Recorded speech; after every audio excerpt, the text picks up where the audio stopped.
name is Joseph Kopser. I want to welcome you to this next 30 minutes or so in which we talk about leadership.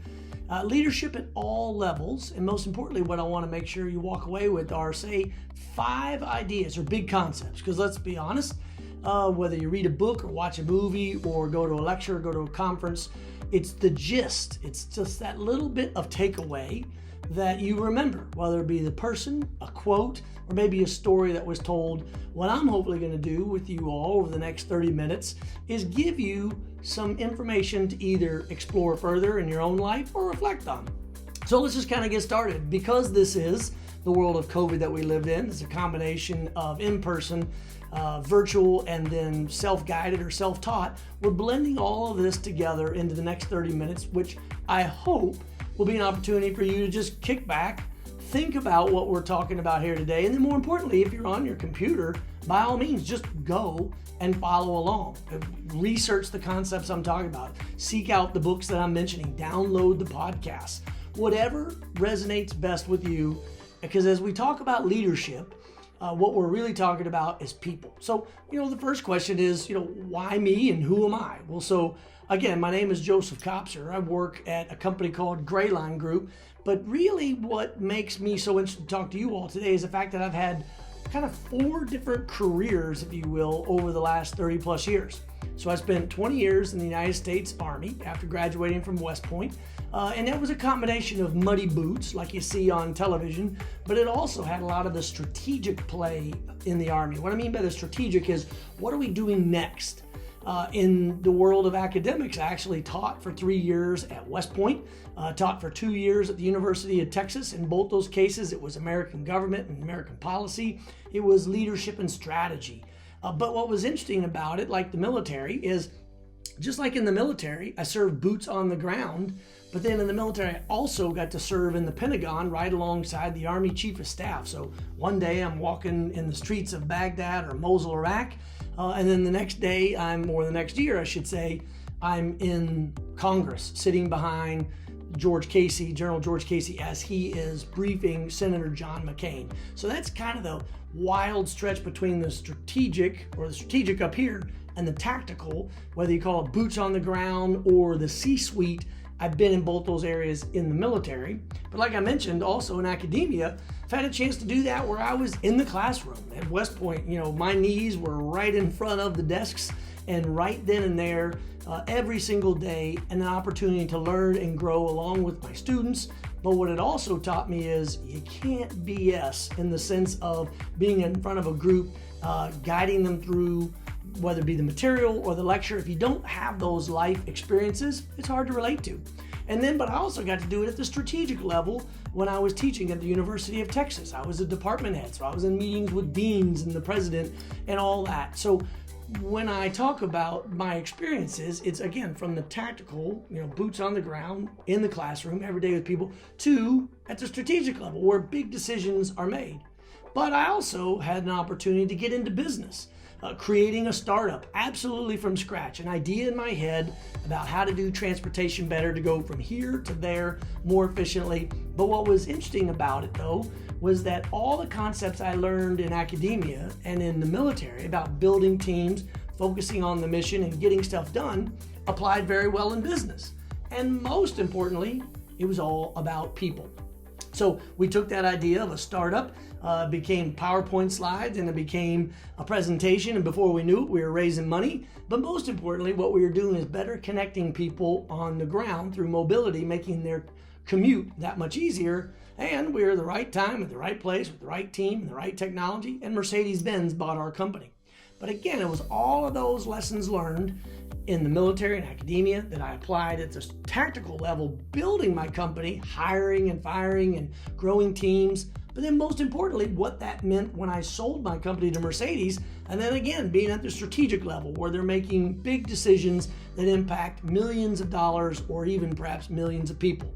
And then finally, I even took a chance running for Congress to participate in the community in the sense of being able to be a part of it. So once again, I'm at the tactical level, building a team, taking it all the way through to the election at the strategic level, impacting the lives or at least trying to impact the lives of tens of thousands of people. So that's kind of who I am, and that's why I'm so excited to be talking to you today, whether you're by yourself, working on your computer late one evening as part of your professional development or guided self-development, or if you're at a conference or you're sharing this with other folks, whether it be on Zoom or Microsoft Teams.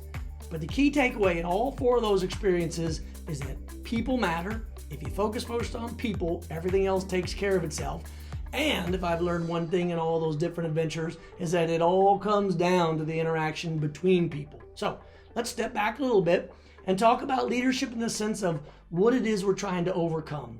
Well, there's a phrase that's going around, started in the military, and it's applied now over into business, which is the environment that we live in, the chaos that's out there. I wrote a book a few years ago with Brett Boyd called Catalyst. It's the leadership and strategy in an ever-changing world, and that's really what we have, whether it be COVID, whether it be the economy, whether it be political tension, whether it be new technologies. We captured all of those concepts in this book to try to explain what we meant. But if you don't want to read the book, I'll boil down some of the most important concepts in a phrase that we call VUCA, which is volatility, uncertainty, complexity, and ambiguity. And if you break down each one of those words and go further research VUCA, what you'll learn is that good leadership takes that volatility and tries to create some kind of energy forward by leveraging it. Or they'll take uncertainty and rather it become fear because we don't know what's next, they step forward and provide that inspiration to go forward. Or if it's complexity and it just seems too hard, they get everybody to stop for just a second and focus on the simplest bits. The football analogy of just blocking and tackling. And then of course, ambiguity. I don't know what's next. There's haze and there's confusion. But if you can just provide simple steps forward that people can kind of cling to, it allows you to take a group that is reeling from all the effects of volatility, uncertainty, complexity, and ambiguity. And what you do is you get them to just focus on the here and the now. So let's take 5 ideas that I talk about all over the world over the last 30 years that not only I've seen other people succeed in, but I've tried to apply some of those concepts myself. And then every now and then, of course, I'm going to have to take a drink because we're going 30 minutes together. Shameless plug, by the way, for Yeti, which is another Austin-based success story. So let's first take this idea of role model the leadership needed. So when it comes down to leadership, the simplest way to think about it is lead by example. You know what right looks like, so lead by example. You want people to show up on time? Show up on time. You want people to treat others with dignity and respect? Treat people with dignity and respect. But there's nothing worse for an organization, for your team, than if you talk about one thing, but then you do another. Well, that's what people are going to remember is what you do. So when I want to leave a phrase with you, I want you to hopefully think about the concept that people will be what they can see. People will be what they can see. And that's the opportunity you have as a leader to role model that behavior, that drive, that passion, that sense of teamwork.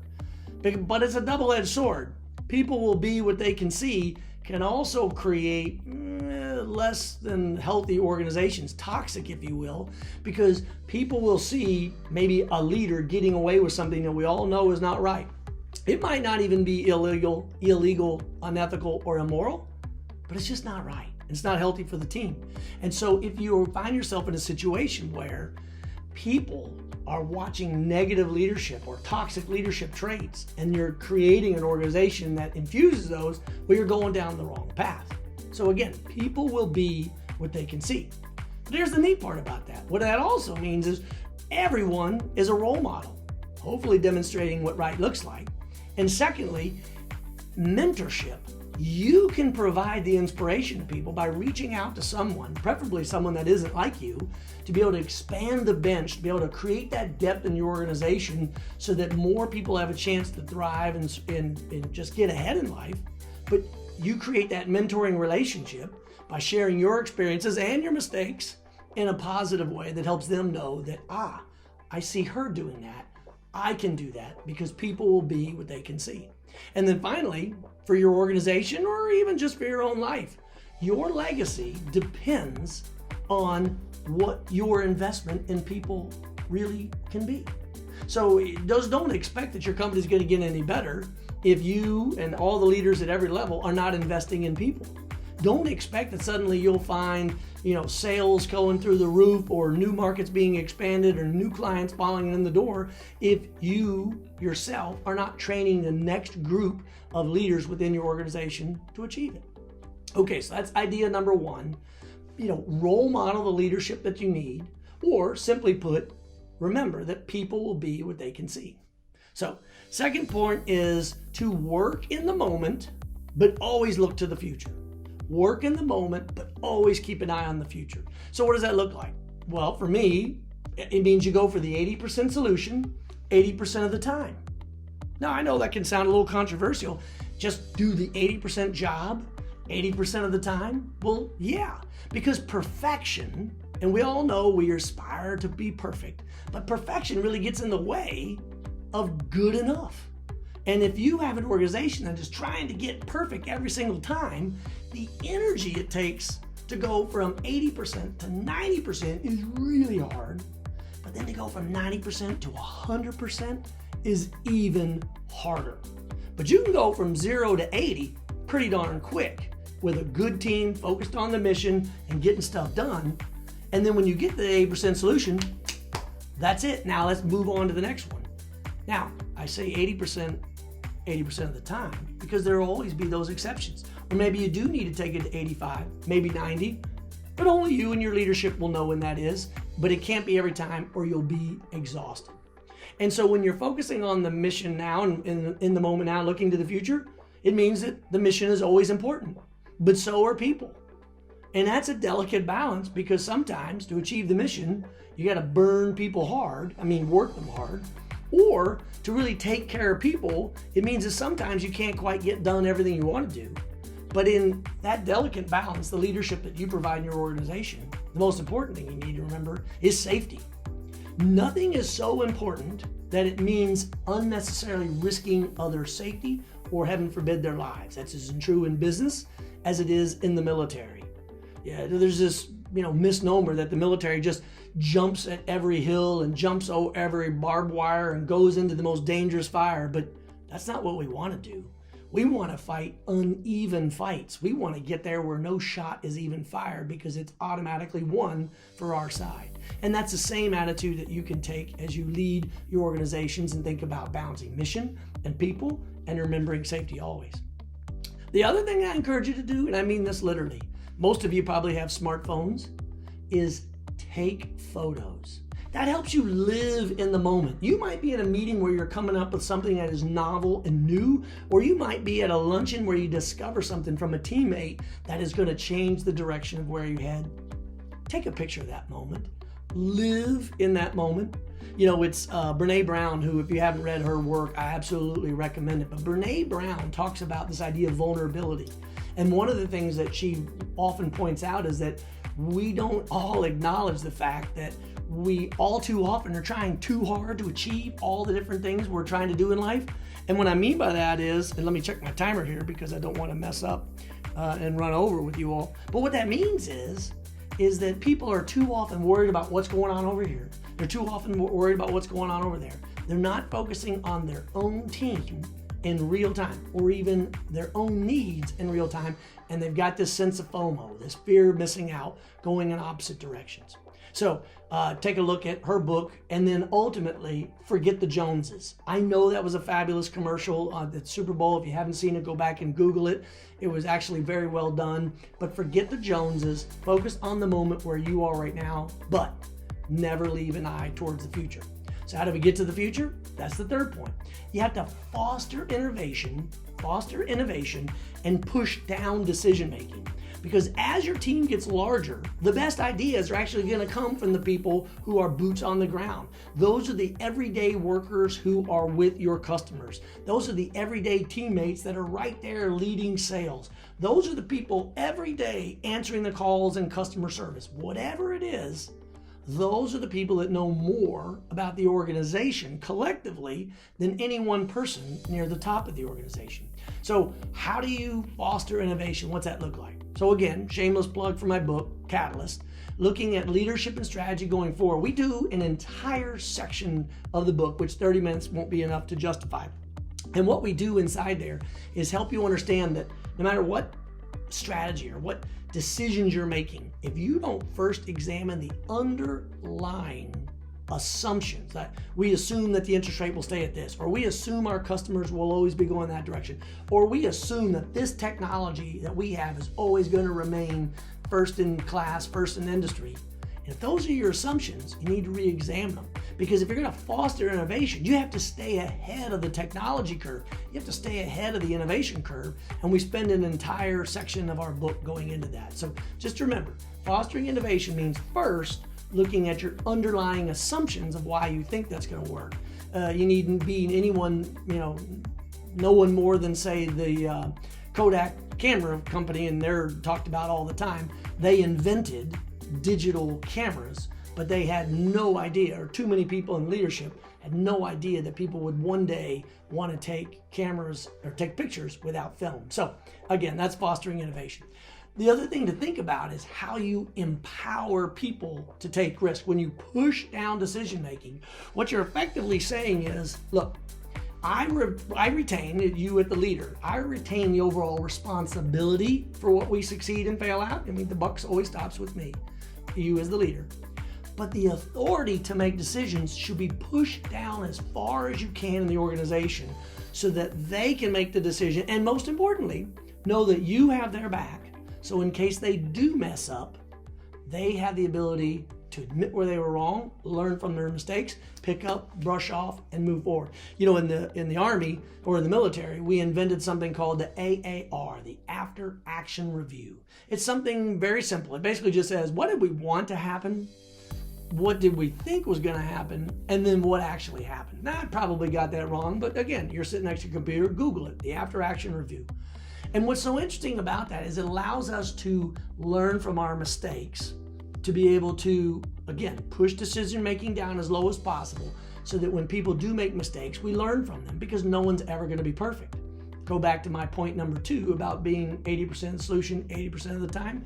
There's going to be mistakes made.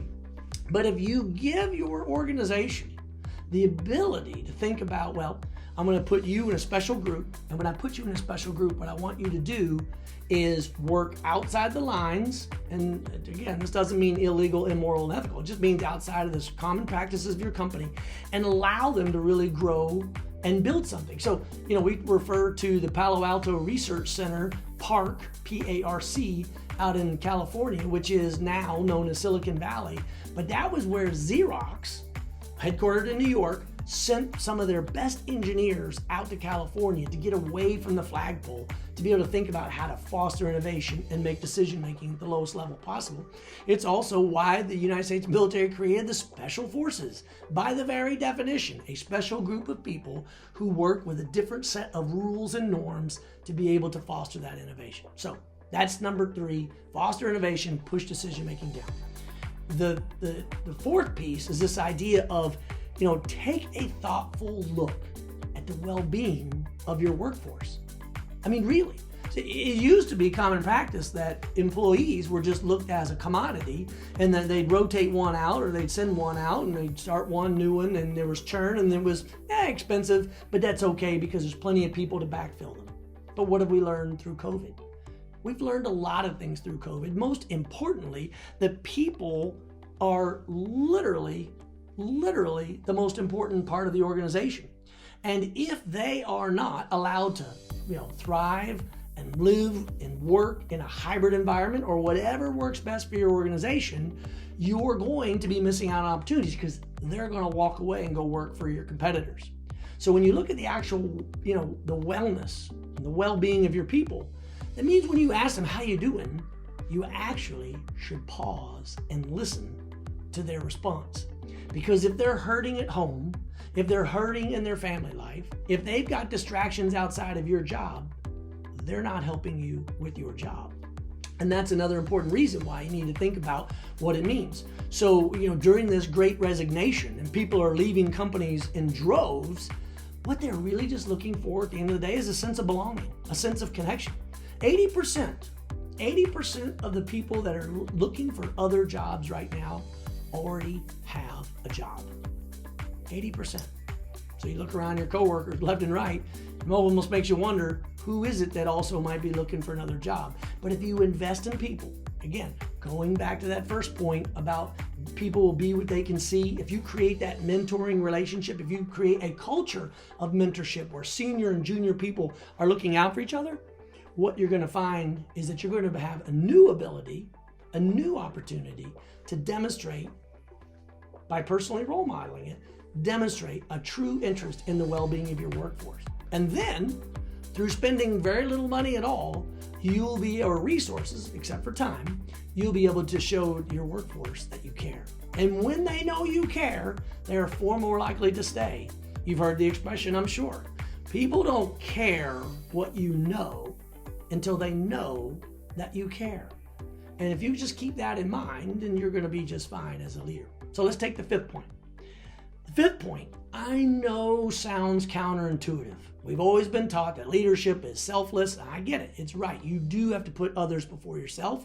That's the most common bond of love in a family and a relationship. However, this is what is too often forgotten. If you are not taking care of yourself, there is no way as a leader you're going to take care of your team, whether you're leading 5 people or 500 people or 50,000 people. You have to look at how you're taking care of yourself, because that way you can be at peak performance, high energy, as often as you need to help the others around you. So let's just talk about how to remember that expression. It's REST, R-E-S-T. Read, exercise, sleep, and think. Rest every opportunity. So an old boss of mine, George Casey, when he was running the Army, even in full combat in Iraq, leading 100,000 soldiers in a war zone, he would take the time to rest as often as he could. And let's break it down. So read. Reading means expanding your universe. Reading has to be, by the way, just reading a book. I'm a huge podcaster. I'm a nut about Audible. I'll load all these different books on Audible, and whether I'm emptying the dishwasher or walking my dog or just driving to pick up dinner, wherever I am, I'm doing my best to pick up a new book and listen to it. And the other trick, by the way, is to listen to them at 1.75 speed or 1.5 speed. I know at first they'll sound like Alvin and the Chipmunks when they're listening to this book, but again, you're going, at least my recommendation is you're going for the gist. Just like I said at the very beginning, you're going for the gist of what it is that we're talking about, or the concept of the author. But most importantly, the idea why taking care of yourself involves reading, learning, Audible, podcasts.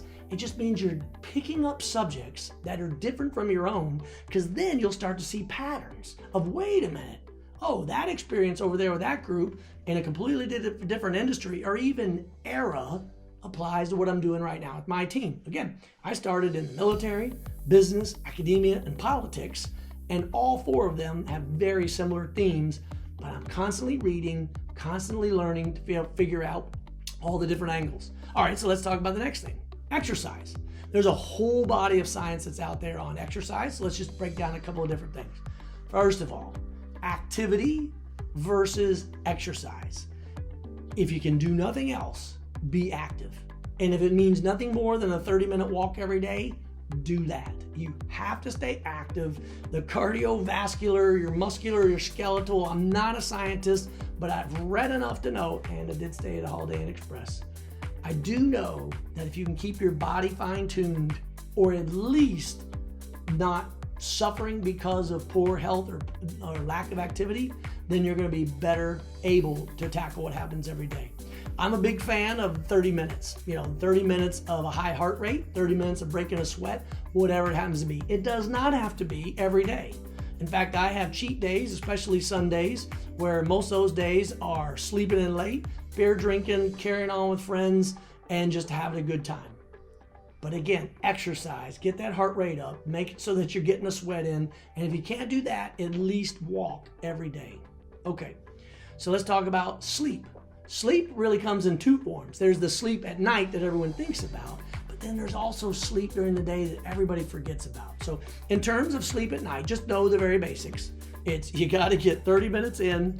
You got to get 7 to 8 hours, and only you will know what that means. Whatever you do, turn off your screen beforehand, turn off your TV well beforehand. All those digits and all that light coming in messes with your eyeballs. We're a 100,000-year-old species, but we've only had these screens for about 10, 15, 20 years, and it's messing with us big time. So just try your best to get 7, 8 hours sleep without all the devices in your room. Turn everything on silent mode, get a good night's rest. And then, oh, by the way, try to go to bed and wake up every day about the same time. The science is clear on it. Try to get into a pattern. Your circadian rhythm will take over. The other thing that not enough people talk about is taking a nap. You've got to take a nap during the day because your circadian rhythm goes up and down. Again, Google the science on it. There'll be peaks and valleys where you have lots of energy and then you're really dragging. When you're dragging is when people all too often go to the coffee maker. But that is a crutch. It doesn't solve the underlying problem, which is you've got too many of the sleep chemicals building up in your brain. And I know this will be hard to imagine, but if you power nap, which is 15 minutes of just closing your eyes, we shouldn't even call it napping. We should just call it power down. For 15 minutes, close your eyes, be as still as you can. That makes a tremendous difference in your energy level. It'll take months to get good at, so don't try it twice and then blame Kopser for this that it didn't work, but it will work. And then lastly, this idea of thinking. You have to step away. You have to figure out how to get what's in your mind, either on paper, in your mind, out of your mind, or just turn off your brain long enough to let new things come in. See, the Eureka phenomenon was all about Archimedes, I think it is, who was trying to figure out how you measure the volume of a crown made of gold. And without getting into the details, it was when he thought and thought and thought and he just couldn't figure it out. But then he just put it out of his mind. In the end of his day, he was getting into his bathtub. And as he got into his bathtub, he displaced all the water out around and over top of his bathtub. And what he figured out right then was that the volume displaced the water, blah, blah, blah. What he figured out was that by letting his brain relax, he thought of more things. So take care of yourself. Read, exercise, sleep, and think. Whether it's a mindfulness app like Calm, or it's your favorite book that's not about anything, as I like to say, a book like Cotton Candy for the Brain, or a movie that's so mindless you've seen 30 times, that helps you stay connected. So, number one, role model the leadership you want to be. Number two, work in the moment, but look to the future. Number three, foster innovation and power down decision making. Number four, take a thoughtful look and ask people about their well-being in the workforce. And then five, take care of yourself so you can take care of others. My name is Joseph Kopser. This has been a short 30-minute introduction into leadership. I'm available at graylinegroup.com, and I would love to stay in touch. Again, people will be what they can see. Role model and be the change you want to see. Thanks a lot.